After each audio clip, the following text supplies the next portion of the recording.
Now it's recording now. Okay, here we go. Oke, teman-teman untuk yang ini sudah bikin kelompok kan ya?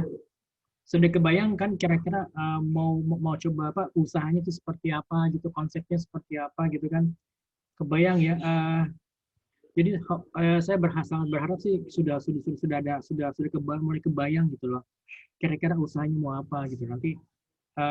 Oke, nanti sembari saya jelaskan, nanti mungkin kalian bisa sembari juga diskusi dengan teman-teman kalian yang satu kelompok kira-kira jadi sudah ada bayangan nih kira-kira kalau saya punya usaha ini siapa sih target marketnya, kemudian bagaimana promosinya, kemudian bagaimana saya bisa menyalurkan produk atau jasa ini kepada konsumen atau kepada customer gitu kan. Kemudian apa-apa saja yang dibutuhkan gitu, misalnya untuk promosi itu seperti apa sih promosinya gitu kan. Kemudian keahlian apa saja yang dibutuhkan gitu loh untuk apa supaya usaha ini bisa berjalan gitu loh kan. Oke, ini ada yang mau join dulu sebentar.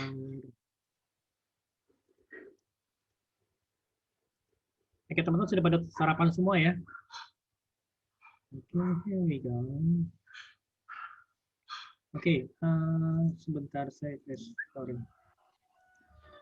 Saya coba share screen dulu sebentar ya, share screen.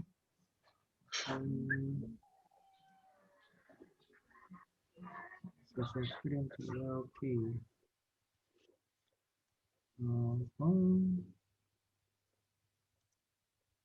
Oke, share screen mana tuh?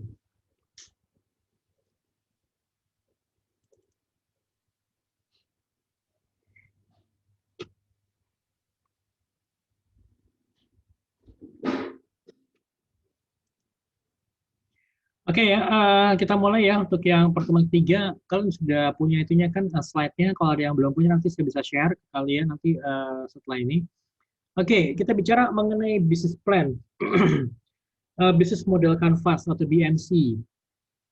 Oke, business plan. Apa sih yang dimaksud dengan business plan itu? Jadi suatu dokumen yang menyatakan keyakinan akan kemampuan suatu bisnis untuk bisa menjual barang atau jasa dengan menghasilkan keuntungan yang memuaskan dan menarik bagi penyandang dana. Jadi ada fundernya, jadi ada pihak yang menjadi penyandang dana, jadi ada investornya gitu loh. Misalkan kalian yang punya usaha, kalian yang punya konsep, kemudian ada pihak lain yang memiliki dananya gitu loh. Nah itu kalau menurut Bill Gates tahun 1994.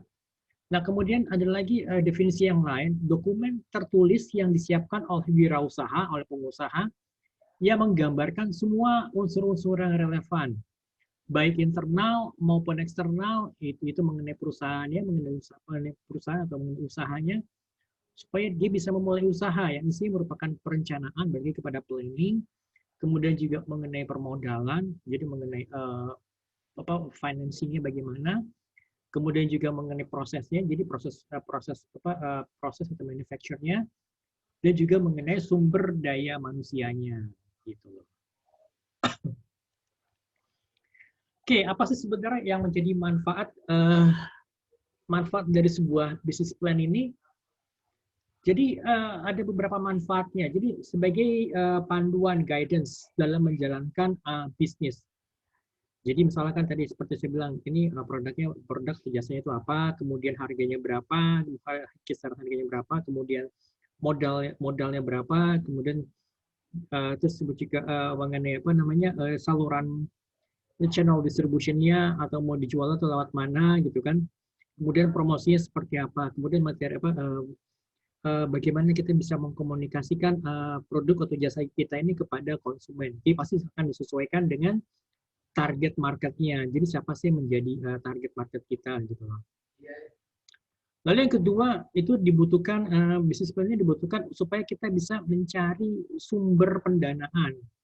Jadi kita mencari investor. Jadi kita yang punya usaha, jadi misalnya kita yang punya usaha, saya yang punya usaha, kemudian saya yang punya tim, siapa yang misalnya akan menjalankan usaha ini, saya dan misalnya 3 teman saya, misalnya bisnis percetakan gitu ya. Saya sudah punya mesin cetaknya, saya sudah punya apa namanya sudah punya timnya yang akan mencetak, yang akan melakukan pemasangan misalnya banner, memasang apa umbul-umbul, saya udah punya timnya juga, kalian juga yang akan mengurus pajaknya gitu kan. Saya sudah punya, tetapi masalah saya membutuhkan permodalan, saya membutuhkan sumber dana. Kalau misalnya ada project yang membutuhkan modal yang cukup besar, jadi karena modal saya nggak cukup, jadi saya mencari pihak ketiga supaya bisa mendanai project saya gitu loh. Nanti mengenai mengenai profit sharing-nya, jadi bisa dibagi, misalkan profit sharing-nya dilihat misalnya misalnya dari saya 40% dari keuntungan. Kemudian nanti yang investornya misalnya 60% gitu loh. Seperti itu. Atau misalnya sistemnya adalah dengan misalnya dengan cicilan, misalnya pada saat pembayaran pertama, ya misalnya pembayaran pertama, atau biasanya sih kalau ini untuk project yang lain ya, tapi atau misalkan saya mengagunkan rumah saya, misalnya sertifikat rumah sebagai modal. Jadi nanti akan dikembalikan misalnya pada saat semuanya sudah sudah terbayar. Misalnya saya butuh dana 2 miliar, berarti saya membawa sertifikat saya ini misalnya kemana, ke bank atau ke lembaga keuangan lainnya, supaya saya bisa mendapatkan modal gitu loh. Oke, itu modal misalnya saya dapat modal, oke saya jalankan usahanya. Kemudian pas ada pembayaran, baru nanti saya kembali mulai cicil gitu loh. Gitu. Lalu yang ketiga, ini juga untuk memberikan gambaran hasil. Jadi kita bisa memprediksi profitnya berapa kira-kira di masa yang akan datang gitu loh. Kemudian juga kita bisa memprediksi mengenai profit, kemudian juga ya mengenai cash flow-nya gitu loh. Ya kan? Gambarannya seperti itu gitu loh, gambaran di masa yang akan datang gitu. Oke.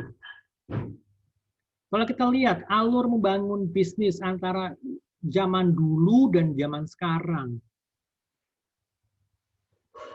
Zaman dulu ada ide, kemudian disusunlah bisnis plan ini ya. Ide, kemudian susun bisnis plan, kemudian kita lakukan pitching atau mungkin kita sajikan kepada pihak investor, nanti kita pergi ke bank untuk mendapatkan pendanaan.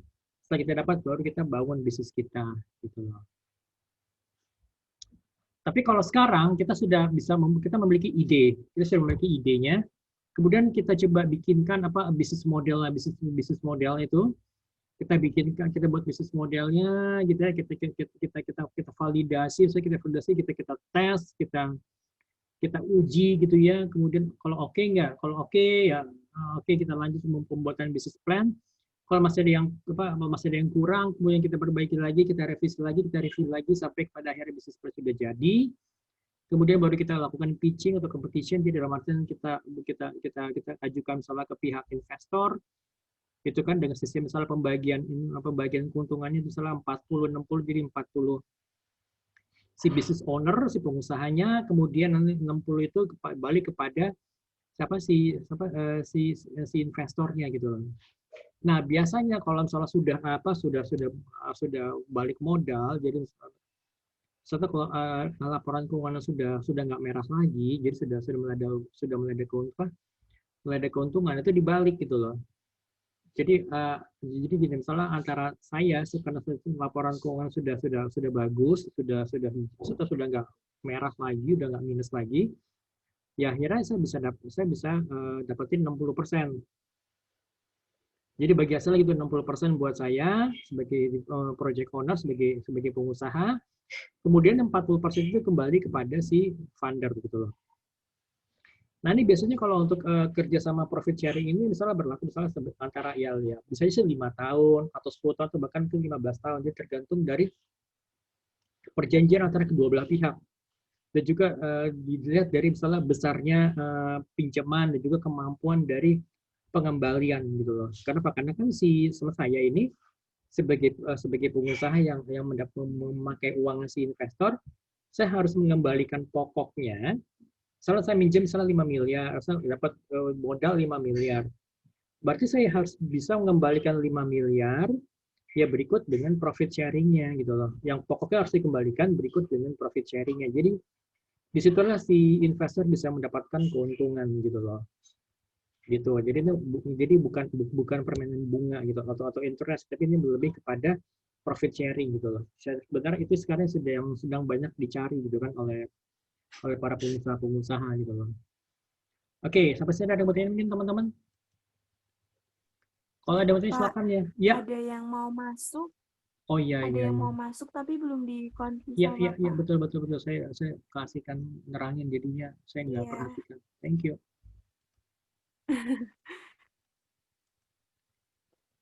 Oke.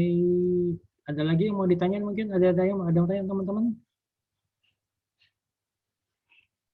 Belum, Pak. Oke, sebentar ya.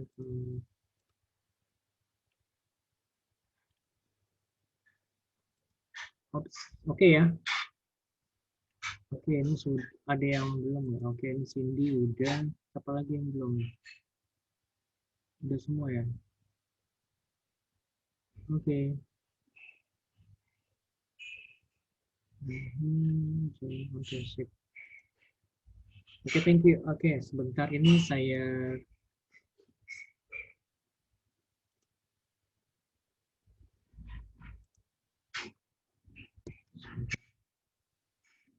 Oke, nanti ingatkan saya untuk absen kalian teman-teman semuanya ya. Oke, kita lanjut. Oke, yang baru datang, oke, selamat datang ya, selamat pagi, assalamualaikum warahmatullahi wabarakatuh. Semoga kita dalam kondisi sehat walafiat. Oke, next.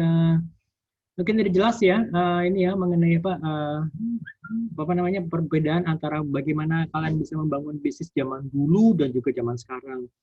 Dan juga sebenarnya saya coba jelasin, kalian udah dapetin bahan ini belum ya? Sebentar saya share screen, coba saya cepat aja sih. Saya kemarin saya udah jelasin ini belum ya mengenai UMKM dan juga entrepreneurship hubungannya, belum ya? Oke, ini oke share yang baru. So, oke, this is it.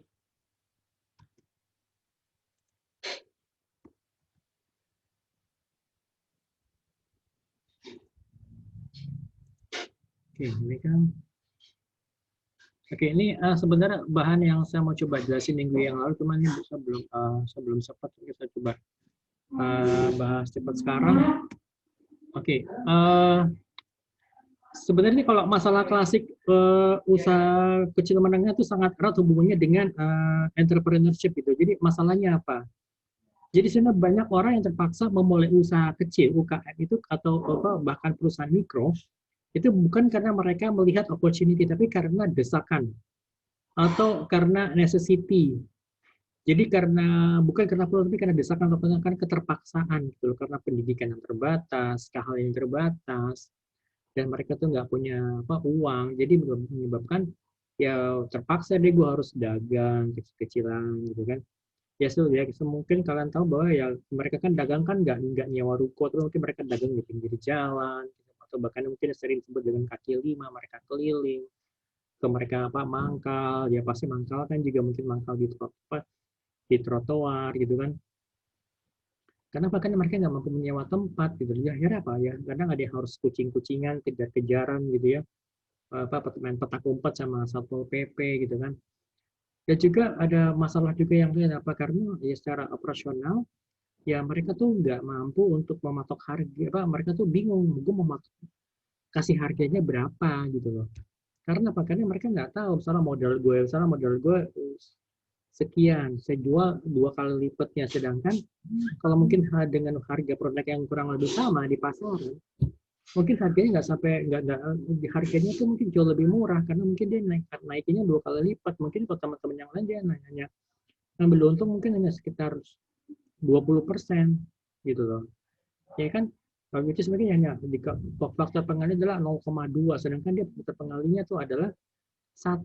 Jadi salah gue modal gue 100, ya berarti gue harus dapetin profit 100. Jadi harga jualnya berapa? 200. Sedangkan kalau pedagangnya mungkin harganya berapa? 100, saya jual cuma paling banyak 120. Kalau misalnya mungkin bahkan kalau ada orang beli partai atau beli jumlah besar, saya bisa kasih harga yang jauh lebih murah gitu loh. Jadi akhirnya apa, ini kasihan nih kan yang dia yang baru dagang, dia nggak tahu harga bagaimana cost structure, nggak tahu bagaimana cara berdagang, ya akhirnya dia mental gitu loh, gitu kan. Mental apa? Jadi maksudnya mental, mereka balik ke pedesaan, mereka balik ke kampung halaman ya, karena ya ternyata nggak gampang ya kalau jualan gitu ya di daerah perkotaan, di kota-kota besar gitu loh. Nah, sebenarnya orang-orang seperti ini dia bukan entrepreneur yang sejati gitu loh. Ya karena mereka menghadapi masalah, ya udah langsung nyerah gitu, langsung mundur gitu. Oke. Lalu yang kedua, mungkin ada sebagian pedagang yang mereka tuh berhasil mengembangkan usahanya, tapi dalam perjalanannya ya ada hambatan-hambatan yang menghadang. Misalnya apa? Ya mereka nggak bisa membagi antara uang pribadi dengan uang usaha. Jadi kecampur gitu loh. Uang usaha ya seharusnya diputar lagi setelah untuk beli untuk beli sebagai belanja modal gitu ya. Ya belanja ke pasar, belanja sayur, belanja daging, sama ada usaha soto. Tapi ini kecampur, akhirnya bingung dia kan. Ya udah akhirnya jadi kacau keuangannya gitu loh. Belum lagi misalkan kalau ada yang ikut misalnya dari desa, sorry itu saya ada yang nebeng dari desa, ikut bantu-bantu dengan harapan apa dia bisa kerja gitu, bisa kerja, bisa menghasilkan uangnya bisa dikirim balik ke desa gitu loh. Nah akhirnya apa ya, dia akhirnya mereka tuh kesulitan untuk bisa mensterilkan urusan bisnis dengan urusan keluarga, jadi kecampur udah. Jadi harusnya urusan bisnis, tapi karena yang ikutin salah adik, misal adik iparnya, atau mungkin yang ikut adalah sepupunya gitu kan, ya susah gitu loh. Padahal mungkin dia nggak punya kemampuan apa-apa, nggak punya inisiatif, padahal cowok gitu kan. Tapi kalau apa mesti disuruh gitu kan. Sedangkan setiap bulan dia harus digaji. Itu yang jadi masalah gitu loh. Oke, next. Yang apa aja yang mereka ya punya kemampuan untuk merekrut staff selain dari keluarga, sehingga hubungan bisnisnya bisa terjaga dengan baik. Nah, kalau misalnya usahanya berkembang dan kemudian mencapai pada skala yang menengah, ya banyak juga mereka ini nggak tahu bagaimana mengelola bagaimana mereka memanage orang gitu, manage people, how to manage people very well gitu loh. Ya akhirnya apa? Nggak ada yang mungkin ya ada yang karyawannya akhirnya keluar masuk turnover tinggi karena karena apa ya? Karena ya mereka nggak tahu bagaimana memanage orang gitu loh. Mungkin yang biasanya cuma ya nyuruhnya teriak-teriak, sorry itu saya nyuruhnya teriak-teriak, atau mungkin nyuruhnya cuma nyuruh sepotong-sepotong dan asumsi bahwa karyawannya bisa mengerti apa yang dimau oleh si bos. Ya akhirnya kan komunikasinya nggak nyambung atau bahkan terjadi miskomunikasi. Itu yang jadi parah gitu. Oke, jadi yang pertama ada beberapa poin yang harus diperhatikan, bahwa semangat kewirausahaan itu harus ada pada pendiri perusahaan mikro, kecil dan menengah. Tapi nggak berarti di sini ya, semangat tersebut harus bisa dikeluarkan kepada semua anggota. Supaya perusahaan bisa bertahan dan juga bisa nggak hanya sekedar bertahan, tapi juga dia bisa meningkatkan usahanya gitu loh. Ya tentunya sih menularkan semangat entrepreneurship kepada semua anggota usaha. Itu semua anggota di usahanya itu akan jadi gampang dilakukan di perusahaan-perusahaan kecil ya cuma 5 orang, 10 orang, bahkan cuma 20 orang sih gampang lah. Nggak salah ajakin outing, salah sehari, salah 1-2 hari libur gitu ya, usahanya outing sembari ngobrol-ngobrol bagaimana bisa meningkatkan semangat wirausahanya kepada semua anggota perusahaannya. Itu akan jauh lebih mudah dibandingkan kalau perusahaan besar yang misalnya anggotanya ada 1.000 orang gitu, atau mungkin 2.000 orang gitu. Nah, yang kedua, UKM dan juga apabila kalau UKM dan startupnya belum memiliki semangat entrepreneur, lantas perusahaan akan kehilangan jiwa entrepreneurship-nya gitu loh. Bagaimana kita bisa mengembangkan sektor bisnis suatu negara dengan kolektif, ya kan? Padahal sini menurut pengamat atau menurut para ahli ekonomi, dia menjelaskan bahwa di suatu negara itu paling tidak harus ada 5% dari total jumlah penduduk itu yang menjadi the real entrepreneur gitu loh. Dengan kondisi seperti ini ya negara kita akan bisa maju gitu loh. Jadi katakan misalnya ada 260 juta penduduk Indonesia, 5%-nya itu berapa? Berarti kan 13 juta. 13 juta orang itu harus menjadi the real entrepreneur gitu loh. Nggak peduli mau di bidang apa, kuliner, fashion, apalagi jasa, atau mungkin konsultan, atau dia buka salon. Tapi tetap dia harus menjadi seorang the real entrepreneur. Gitu loh. Ini saya coba ya jelasin sedikit ada. Ini kalau kalian lihat ini dari apa bukunya Robert T. Kiyosaki, Cash Flow Quadrant. Di situ dia menjelaskan bahwa Rich Dad Poor Dad, ada juga buku yang lainnya itu. Si Robert T. Kiyosaki menjelaskan bahwa saya sadar bahwa kekayaan itu adalah cara berpikir. Perhatikan kekayaan itu adalah cara berpikir. Berarti mindset dan bukan jumlah uang di bank gitu loh. Gitu kan? Ada sini kalau dia membagi ada 4 ya. Jadi ada kuadran kiri, kuadran kanan. Kuadran kiri itu adalah employee, A itu employee, S itu self-employee, B itu adalah business owner, pemilik bisnis, dan I itu adalah investor gitu loh. Masing-masing ada ciri sendiri, jadi A itu adalah ya gue punya pekerjaan. Ya kan, seperti kayak saya sekarang. Saya masih di kuadran E, saya masih punya pekerjaan. Juga saya juga masih merintis usaha saya sendiri gitu loh. Kalau misalnya saya berhenti, ya berarti ya saya nggak dapat duit, usahanya berhenti gitu loh. B, business owner itu adalah kepada pemilik usaha gitu loh. Sini dia udah mulai ada sistemnya. Misalnya kalau dia tinggalkan, ya sistemnya masih bisa sistem yang akan mengatur usahanya dan orang-orang akan bekerja untuk si pengusaha ini gitu loh. Gitu. Nah, investor, jadi uang yang akan bekerja buat dia. Jadi dia punya uang ini yang akan diputar supaya uang ini akan menghasilkan uang gitu loh. Jadi bagaimana dia bisa mendapatkan bisa menghasilkan uang dengan memutar. Jadi dengan menginvestasikannya uangnya itu di beberapa tempat gitu loh. Sehingga uang ini akan menghasilkan uang. Saya punya uang 2 miliar, saya invest. Misalnya saya invest di teman saya tadi, misalnya dengan sistem profit sharing 60-40, dari situ kan saya akan mendapatkan uang gitu loh. Gitu. Yang perlu diperhatikan adalah bahwa di bagian bawah sini ya, dia kalau di bukunya itu kan dari Rich Dad Poor Dad, jadi ayah kayanya itu dia sebenarnya dia punya teman si Robert Kiyosaki punya teman dan ayah dari temannya itu yang mengajarkan dia mengenai konsep bisnis gitu. Jadi si ayah kayanya itu mengatakan orang-orang terkaya di dunia itu mencari dan membangun jaringan, jadi membangun network. Sedangkan orang-orang yang lain mencari pekerjaan gitu loh. Itu yang membedakan antara kuadran kiri dan kuadran kanan gitu loh. Oke ya, jelas teman-teman. Ya, ini sekedar tambahannya dari saya. Oke, mungkin kalau ada teman-teman kemarin sempat tanya bagaimana saya bisa mendapatkan atau ekstrimnya bagaimana saya bisa mencuri ide. Ini pantas nggak sih curi? Kalau pantas oke, lanjutin, kalau enggak cari yang lain gitu kan ya, seperti ini.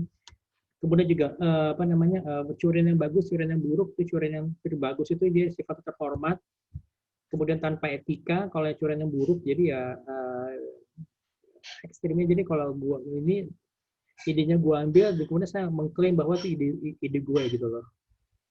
Kalau sebenarnya dia mendapatkan dari orang lain mencuri. Kemudian curian bagusnya kita harus bisa memahami apa sih sebenarnya isi idenya ini yang coba gua ambil gitu loh. Tapi kalau curian yang buruk gue cuma tahu sepintas, kopas gitu loh. Kalau curian yang bagus, gue ambil dari banyak sources, banyak tempat. Sedangkan kalau curian yang buruk, gue ambil dari satu tempat gitu loh. Kemudian kalau curian yang bagus, itu adalah gue mencantumkan sumbernya. Seperti kayak saya ini kan saya selalu mencantumkan sumbernya nih kan.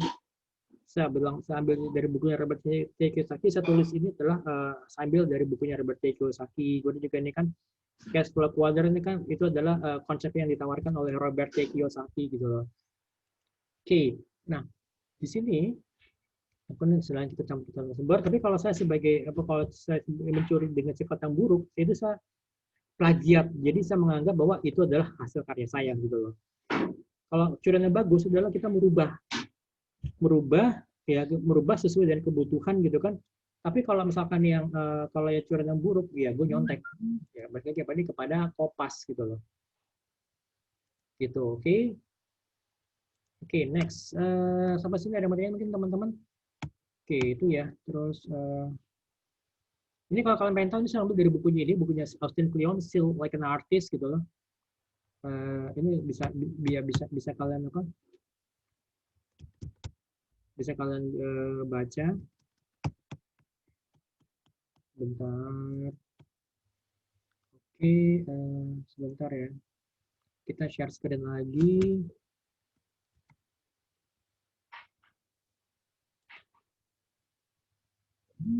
Oke, oke, sekarang kembali kepada BMC, Business Model Canvas. Apa sih Business Model Canvas? Ya, kalau kalian udah mereview, apa sih sebenarnya isinya? Itu sebenarnya adalah sebuah framework yang membahas model bisnis yang disajikan dalam bentuk visual berupa kayak kanvas lukisan. Jadi dalam satu lembar supaya dapat dimengerti dan dipahami dengan mudah gitu loh. Jadi in general secara umum itu BMC itu dikembangkan dengan mempertimbangkan 9 blok utama yang harus diperhatikan untuk memetakan bisnis, gitu, memetakan bisnis model. Oke, kalau kalian lihat, kalian udah dapetin dari saya kan itunya BMC-nya. Nah, kurang lebih seperti ini. Kelihatan nggak di layar kalian ini? Kelihatan ya?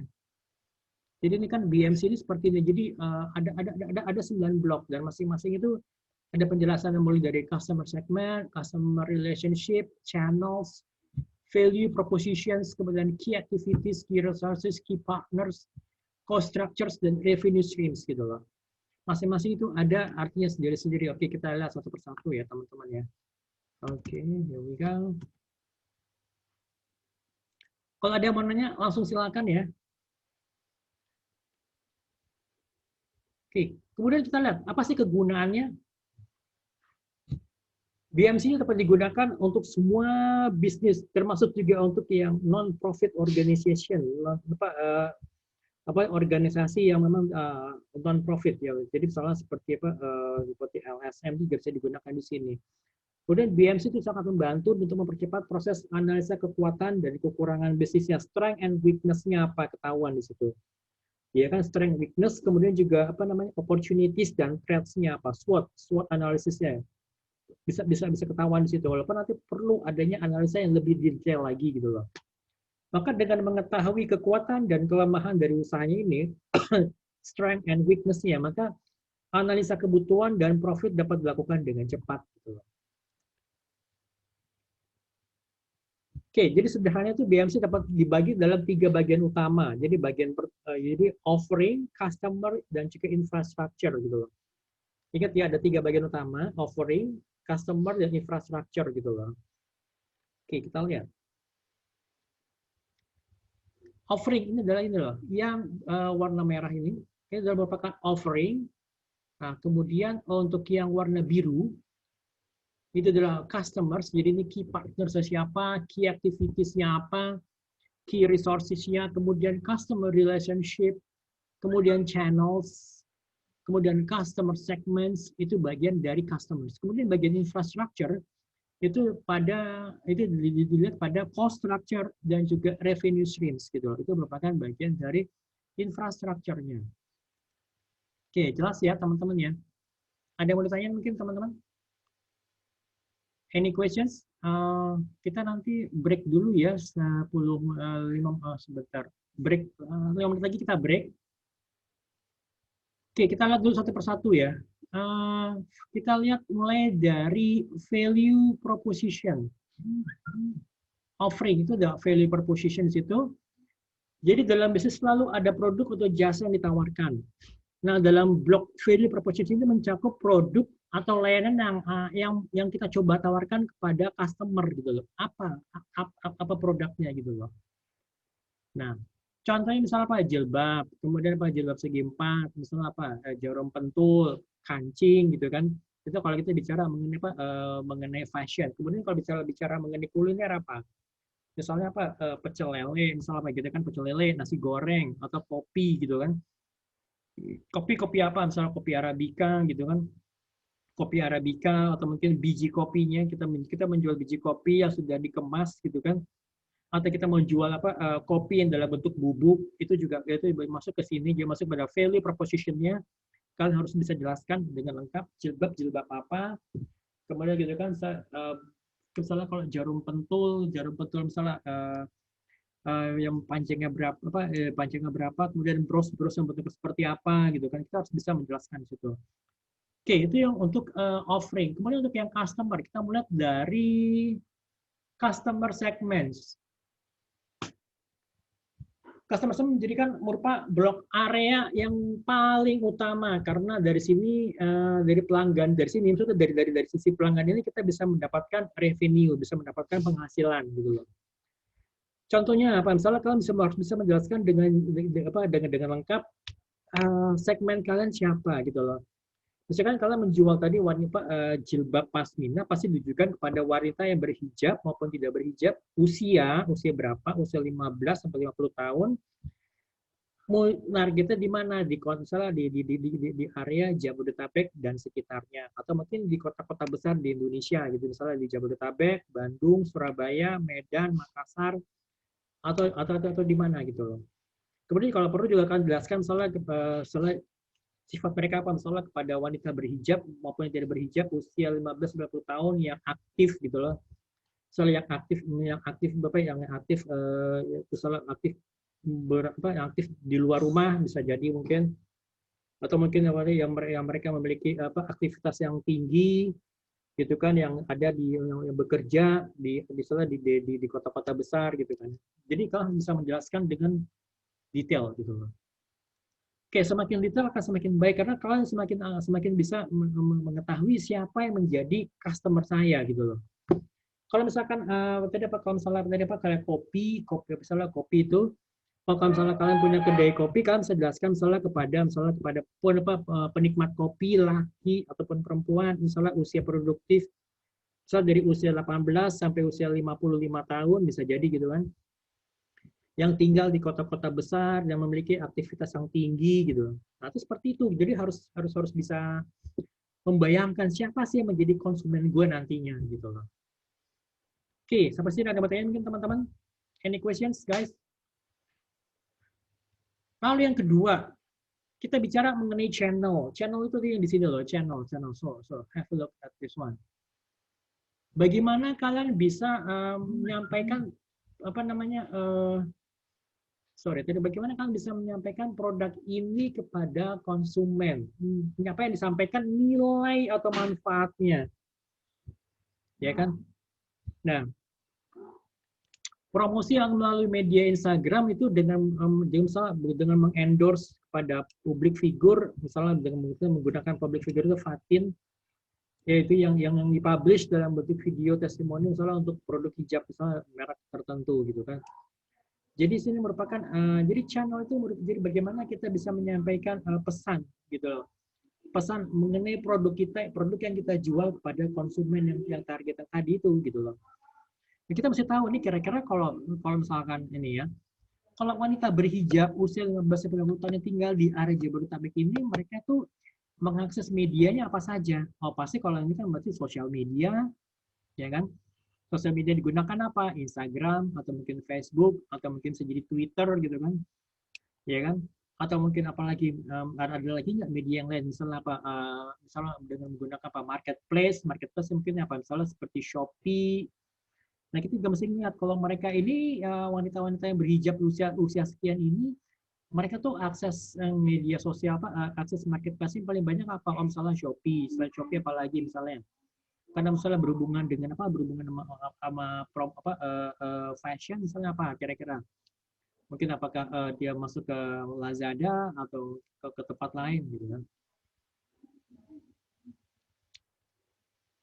Oke, kemudian yang ketiga, customer relationship. Jadi dalam lingkup ini itu bagaimana kita bisa bagaimana kita bisa menjalin hubungan dengan pelanggan.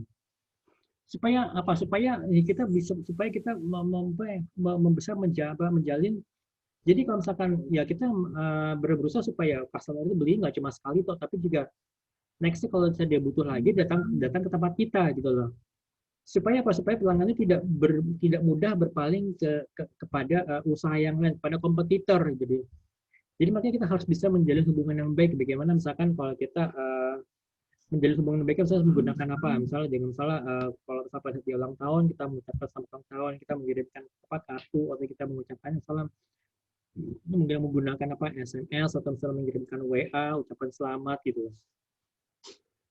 Jadi kita harus bisa sebisa mungkin kita menjalin hubungan yang dekat gitu loh dengan konsumen. Oke. Oke, kemudian ini kita break dulu aja ya sebelum kita membahas infrastruktur. Atau kalau misalnya mau ditanyakan, silakan ya, kalian bisa menanyakan nanti setelah break gitu ya teman-teman ya. Sampai sini ada yang mau ditanya mungkin teman-teman?